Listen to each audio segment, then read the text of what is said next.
soul was.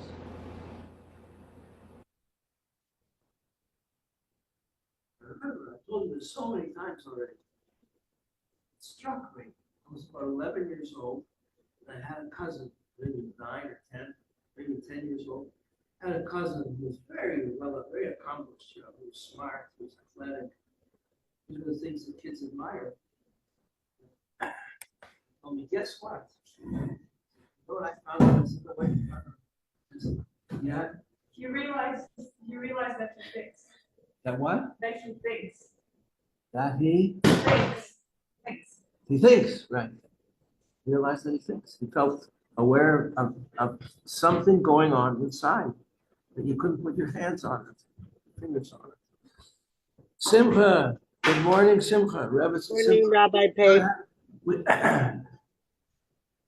It says that Rabbi used to start his class with a joke or everyday conversation. And the idea is it's a Talmud, in the Talmud. It breaks the ice. It enables the student to feel a connection with the teacher, and then they can tune in to the deeper things that the teacher has to relate. Then the Rebbe goes on to say, and if the teacher is the scholar, then we have to pay attention to these idle words, common conversation, because he's a scholar, so his idle words will be full of wisdom. And the bigger the scholar, the deeper the wisdom there will be in the words. And then it says in the Talmud, because the words of the Torah scholar, of Chachamim, which means the wise sages, the words of the sages are a blessing. The words of the sages are wealth, a wealth itself. The words of the sages are a healing. And therefore, goes on to say in the Talmud, we should pay great attention to the little things, the offhand comments of a sage. And even if it's just, it seems like a joke, these words are the essence of wisdom. I'm saying with you, the essence of wisdom.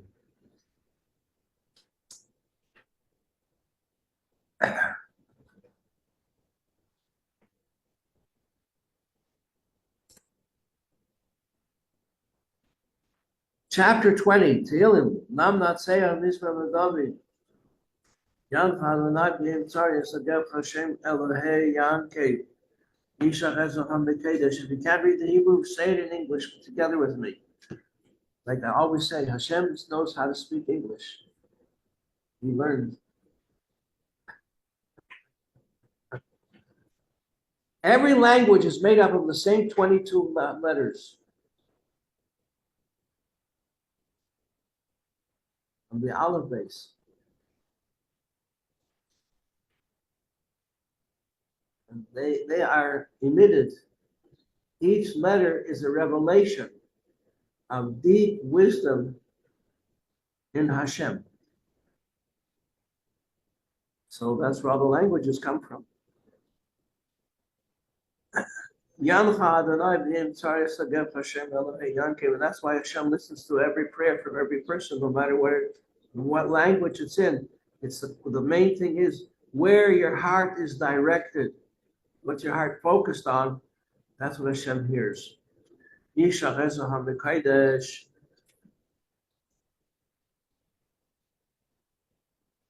Tishisehu.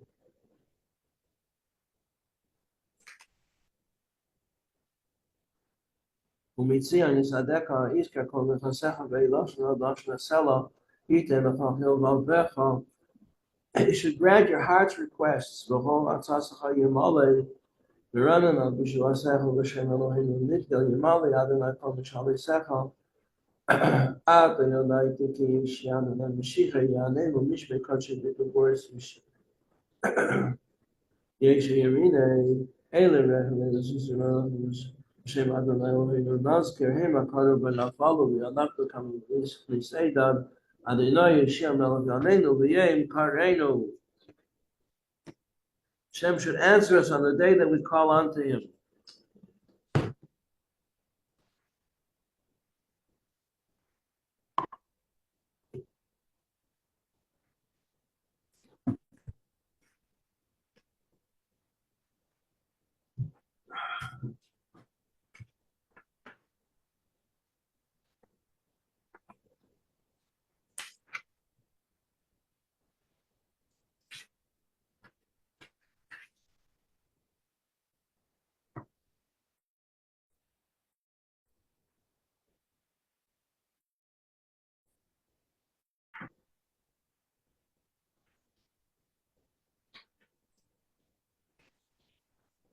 We are at the early stages of chapter 21.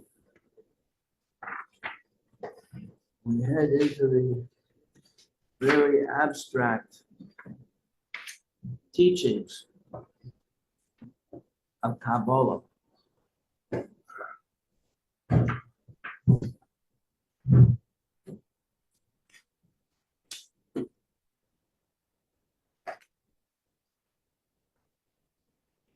Page 186. We're in chapter 21. That's chapter 20.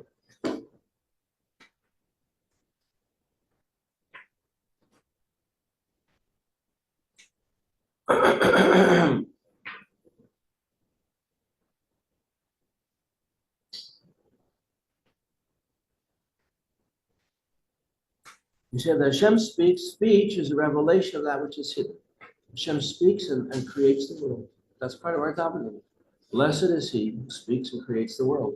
How did Hashem reveal himself in Mount Sinai? He gave us the Torah with 10 commandments. 10 commandments are made up of words. He spoke. Everybody heard him speak. Except for, well, Moshe taught us 611 the commandment. The Jewish people said, we want to hear from Hashem, but they couldn't take it. Every time Hashem spoke, it says our souls flew out. Whoop. We flew out 12 miles. Hashem had sent angels and revived each of these people. There were millions of them.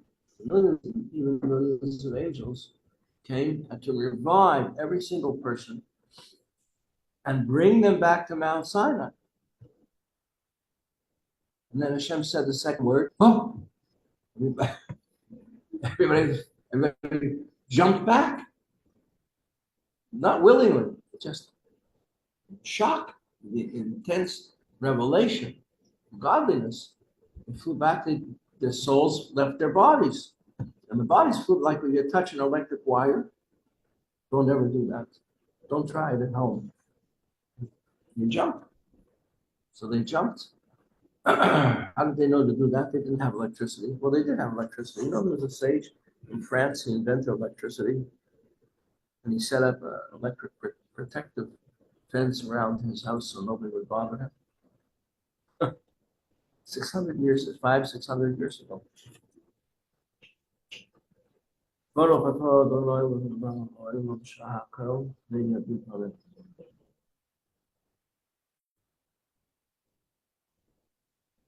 There's a whole area of study in Kabbalah called the Gate of Electricity, Shara Chashmal. The energy in angels and things. I never learned it. But these things, they're not new. They're part of creation. So they flew back, and the angels came and revived them and brought them back to Mount Sinai. It happened all over again. Every single word. People said, Moshe, please. I know that we asked, hear the revelation directly from Hashem, but it's too much for us. Please go and get the rest. So the first two commandments we heard, we all heard, everybody.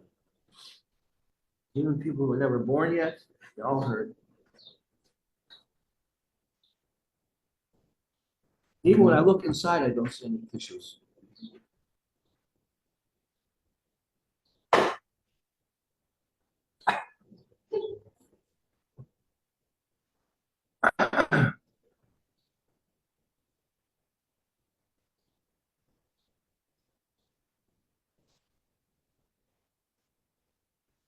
Now everybody's leaving.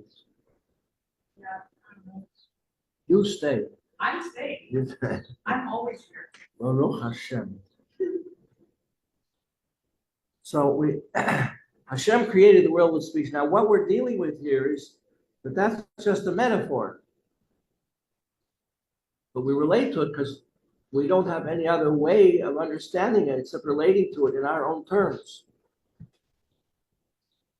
But what people can understand, even the idea, thank you, Yael, that Hashem could create with speech.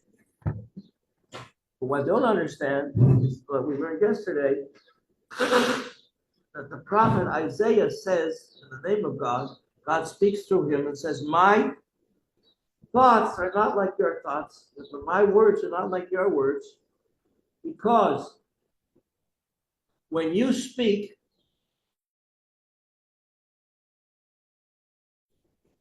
video, and we can look on the screen and it will translate the sounds into electrical signs, and you can adjust. You can eliminate words of speech just by erasing the block of. When I was much younger, I had a radio program, and and we had to edit the tapes. I would tell a story for an hour, Jewish story, or play Jewish music, speak about it. But if I coughed, or hiccuped, or I stumbled over the words, it didn't make a good program. So what did we do? We had reels, and this electromagnetic tape would go from reel to reel, and you could listen to it very, very slowly. And you would move it manually till you came to the hiccup. Then you had a splicer, a device. You took a razor blade, and you cut here, and you move further down, listen, move further down, and you cut there. And you had a little piece of tape, very, very thin, just as thin as the tape, and you spliced them together, and a good splice, you didn't hear uplift. Now they do it all digitally. It's the same. But the point is, you can record. Speech is physical. So you can record it. You can measure it. So my speech is not like your speech. Because your speech, once you say something, it becomes a physical entity. It's not you anymore. And you can be in another world, some other place, world. People can hear, and it sounds just the same now. The speech of a human being is detached. It becomes something outside of you, independent, separate. But when Hashem speaks, it never becomes outside of him, because there is nothing outside of him. Wrap your mind around that one. So this whole world, which is being created by Hashem's speech, and we could understand that it's being created the whole time, like the ping pong ball theory. It's always being created. But the machine that's blowing, and the ping pong ball, and the bingo game, and everything is Hashem. It's all part of Hashem. Because his speech is not separated from him. Then if you say it's separate from him, oh, well, where did you put it? In the same old place, right? The sock drawer. Stuff everything in the drawer with the socks.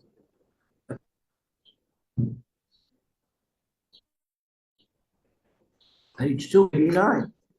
So his speech is not like our speech, heaven forbid. His thoughts are not like our thoughts. And his ways are not like our ways, but we have to, insofar as we understand what his ways are, which how do we do that? Because they're recorded in the Torah. They're revealed to us in the Torah. Speech reveals that which is hidden. The wise man sits in a corner and nobody knows what he's thinking. People climb the mountain to find out what does the guru have to say. It's a joke. But a person with great effort and expense overcame all the challenges and climbed the high mountain in the faraway land, in the Far East, and came to the cave. The Guru was sitting there. And he says, "What is life? Tell me, Master, what is life?" He says, "Life is a deep well." He says, "What do you mean? I came all the way here to tell me that I'm a deep well. What is what life is?" The Guru says, "You mean it's not a deep well?"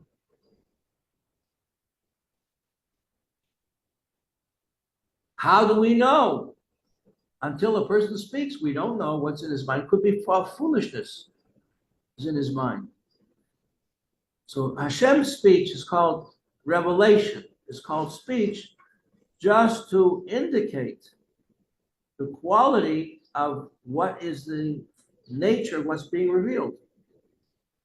Because just the same way that speech reveals to the listeners what was hidden and concealed in a person's thoughts, it's 290. Similarly, when Hashem creates something, he extends energy from within himself, like light coming out of the sun. Yeah. So the energy and the light of the infinite is to a certain degree revealed. From before the speech, it was concealed. Now the speech reveals the energy. And that's called creation. And Hashem does this for the purpose of creating the world and maintaining the world and filling it with life. These are two distinct levels. Creating is one level, and filling it with life is a second level. Does anybody remember what these levels are called? Chapter 3, you mentioned it. Chapter 3. Creating life is called his havos, that means creating, from the word to be. At the level of life that it comes from, it's called sovev, surrounding level, right? There's no walls. There's no space. There's no up, no down, no right, no left, no in, no out, no dark, no light. Everything is only the whiteboard. Everything is only Hashem.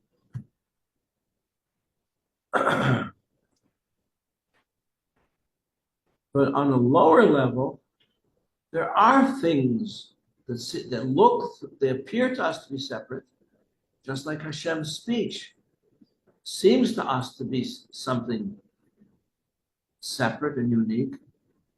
So the thing that's created has to be maintained, has to be filled with life. Now the thing is, when you have a birthday party for a little child, you get these big balloons and jumping balloons, and you have a thing blowing air into them, and the kids climb in and they jump and jump and jump and jump and jump. So that's called memale kol almin. That Hashem fills everything with life. So level one, higher level, is he creates the thing itself out of nothing. Now, once we have it, he fills it with life. Lower level.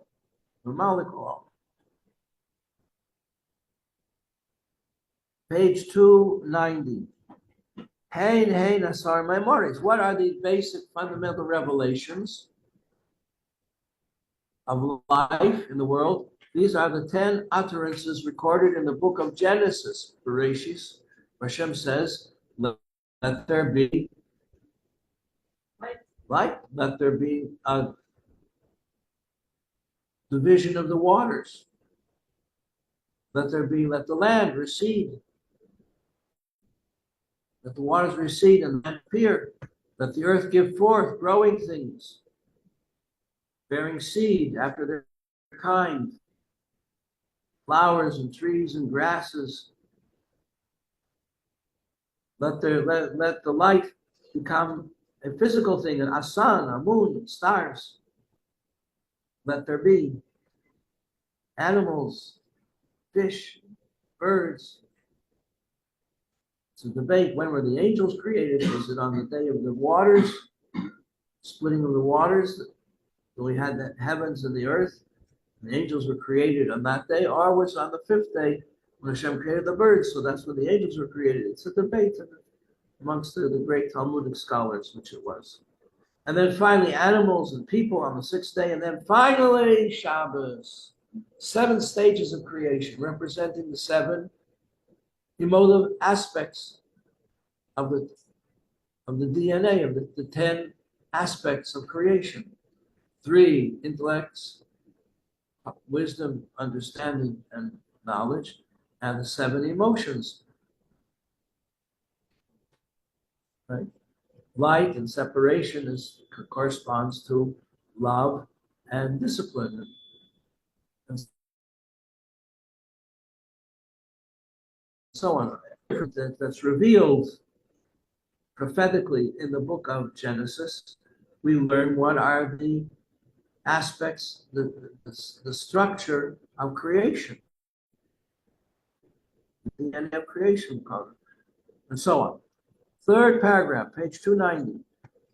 Similarly, not just by Hashem, but not just by Moshe, who's telling us what Hashem told him, but all the prophets and all of the holy writings that are given over to us are also called speech. They are not revealed for the purpose of creation. They do not create, not creating words. Because they also represent the revelation of God, which the prophets were privileged to receive in their prophetic visions.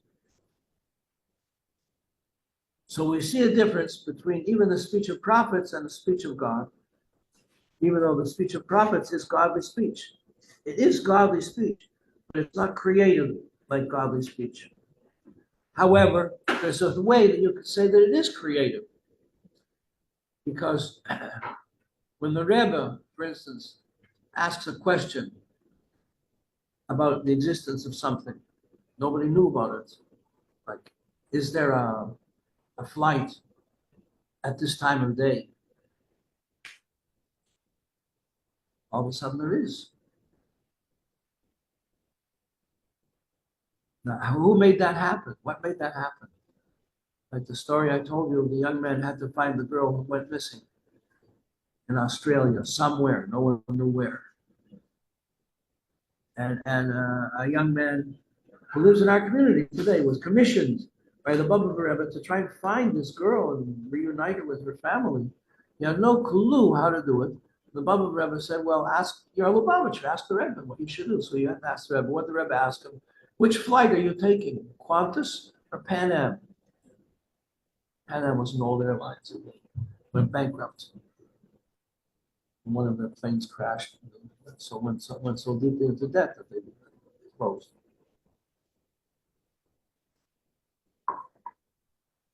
And the Rebbe said, so, well, after you go back to Melbourne, you're probably going to take the next flight out to Shabbos,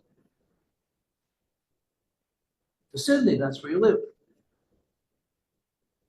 He went out of the Yechidus. He had no clue what the Rebbe was telling him. He needed some guidelines how to find this missing girl. The Baba Rebbe told him, ask the Lubavitch Rebbe. He will give you guidelines.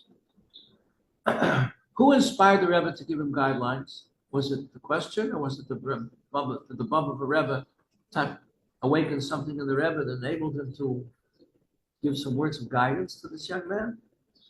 Well, I don't know. And I'll never know. It's just speculation. How did this happen? Right? He got on the plane to Sydney, and he sits down, and a lady comes to sit down beside him, and she's the employer of the girl. In the city that he never even heard of, the north coast of Australia. She says she's shaken up. He tells her, she says, you look very upset, very disturbed. Something wrong? He said, no, something's not wrong. He tells her the whole story, and she gets very shaken up. She says, I'll help you. I'll get you a car. I'll get you a place to stay. I'll give you money. He says, I don't need anything. I just need to know where to go. So she tells him where to go to the city on the north coast of Australia called Cairns Resorts. And he goes into the store. This lady owns a whole chain of stores all over the place. Where they sell swimwear, things like that. And he walks in, and there's this girl sitting in the back, and she sees him walking in with a hat and a beard and a jacket. And she jumps up and she just says, did my father send you? She ran away. She was being abused. She ran away. He said, no, I was Rebbe sent me. How did that happen? So, did the Rebbe create that situation? It happened because the Rebbe didn't say let it happen, but it just said, maybe you'll take the flight, see what happens. Does the Rebbe make that happen? How does the Rebbe do that? How does the Rebbe make things happen? He speaks prophecy. And people ask the Rebbe questions. Is this my soulmate?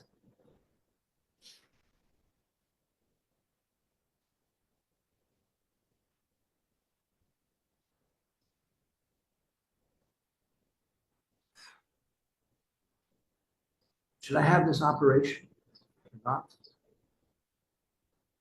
And people trust the wisdom in the Rebbe's words. And so they ask a question with sincerity. They undertake to do something for God, to do a mitzvah. They ask a question in their heart, or they write it down. They put it in a book of Rebbe's teachings. They open at random. Even people do it online. They'll open the Rebbe's teachings online. And lo and behold, they're the first line. The Rebbe's talking about their question. How does that happen? How does that happen? We can't say it's creative. It's not creating something out of nothing, but it's something's going on. So God's speech and thought are united with him in an absolute union. We can't say that because they're creative. We can't say that about the prophets, but certainly the words of the prophets are united with what the words are about. Just like the speech and the thought of man before he actually says the words. They're still within him. He's thinking about saying them. He's just thinking, he's not saying, but they're still connected with him. So after he speaks, in terms of Hashem, after Hashem speaks, the words are still connected with him. That's impossible, really, to understand. We just have to accept that. It's just logical. It's basic faith, but it's not something we can understand because we can't experience that.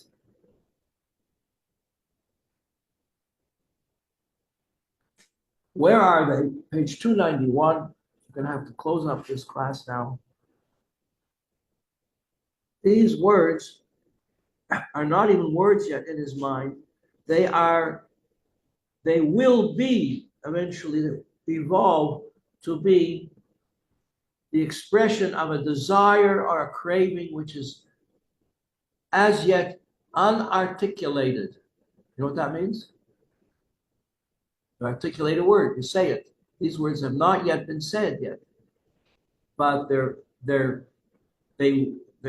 felt, or I don't know if you can even say felt, but they're in the heart, in a person's heart, that he has an inclination that could be a good thing. Maybe I should strive to achieve this, to acquire it. Life will be much better. I'll be wiser. I'll be more complete. So from this, page 291, second paragraph, but you have half a paragraph, then another paragraph, another paragraph. 2.5 paragraphs down, where he says there that this is before a person speaks or even thinks. So there are no letters of speech yet, and there are no letters of thought, because just like you think before you speak, you have to have letters in your mind before you can think. And they evolve, these letters are created from the person's longing, yearning, or desire, which is still nothing more than a potential in his or her heart. Like the potential in the heart of a woman to have a family.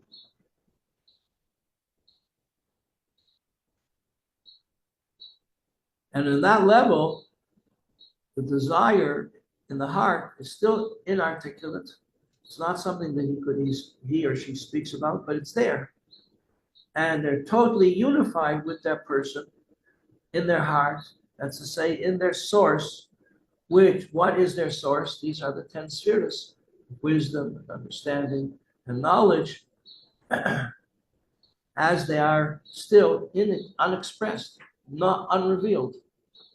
They're part of you, but they're not even yet revealed. And then when you think about it, or you'll see other people, examples, gradually thoughts will form, and you'll say, oh, this is what I have to do in order to achieve this goal. And with Hashem's help, you will achieve the goal. Mitzvah Hashem, I can be there. Yada da da da, yada da da da da da, yada da da da, yada.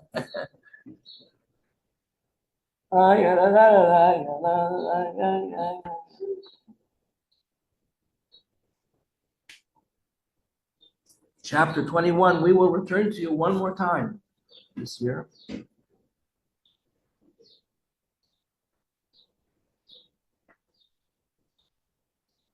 But from what we gain from this knowledge, it becomes much more deeply ingrained in our awareness that it's possible that Hashem is with us all the time.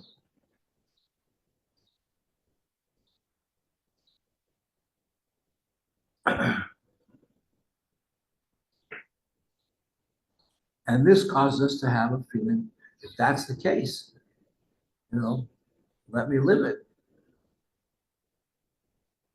Let me love it. And this gives rise to feelings of love of Hashem, love of Torah and mitzvahs, and pushing away anything that's contrary to them. What is the test of a good idea? The test of a good idea is, does it lead you to learn something or do something in the way of Torah and mitzvahs? The answer is yes. Yes. Who said that? Previous Rebbe. It's not my words. The test of a good idea is, does it lead to Torah and mitzvahs or the opposite? In life, we're confronted with questions all the time. Is this good for me or not good for me? How am I supposed to know? That's the touchstone. Is it going to really need to have more Abbas Yisrael, have more Abbas Torah, more Abbas Hashem, or the opposite? Have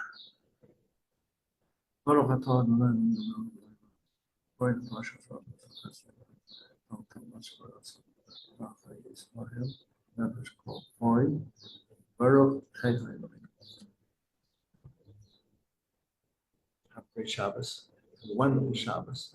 Listen, this is still Shavuos. Just like on Rosh Hashanah, these are days of the extension of Shavuos.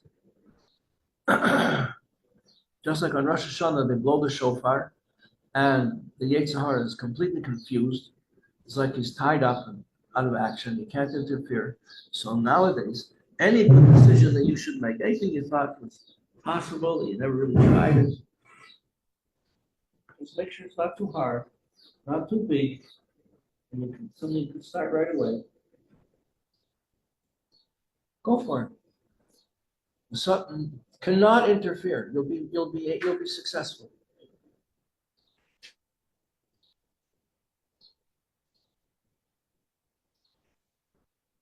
Let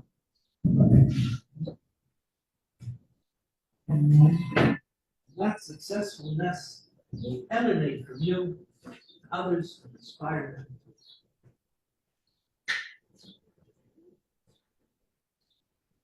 Thank you all for being here. Have a good Shabbos. Wonderful Shabbos. Thank you.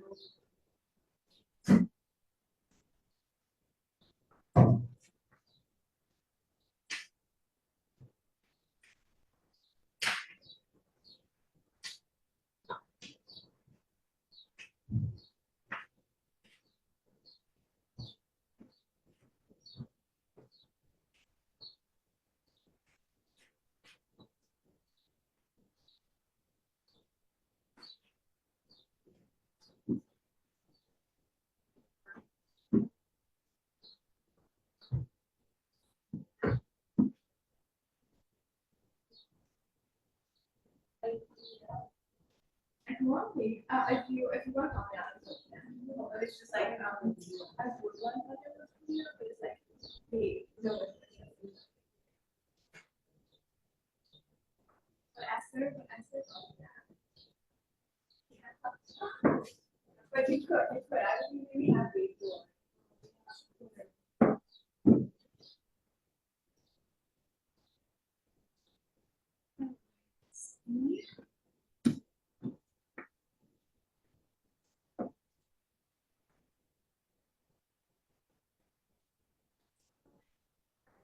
Oh.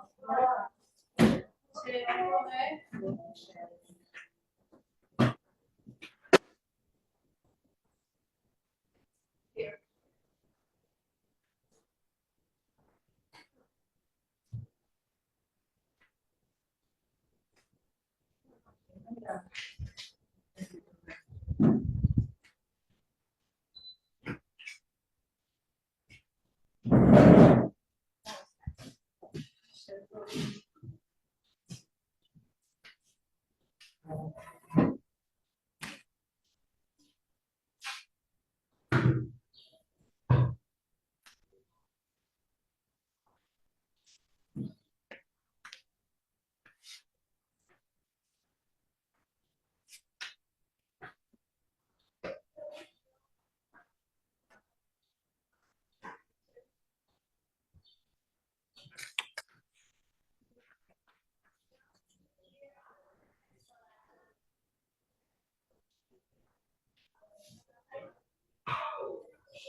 You did the hello sheets?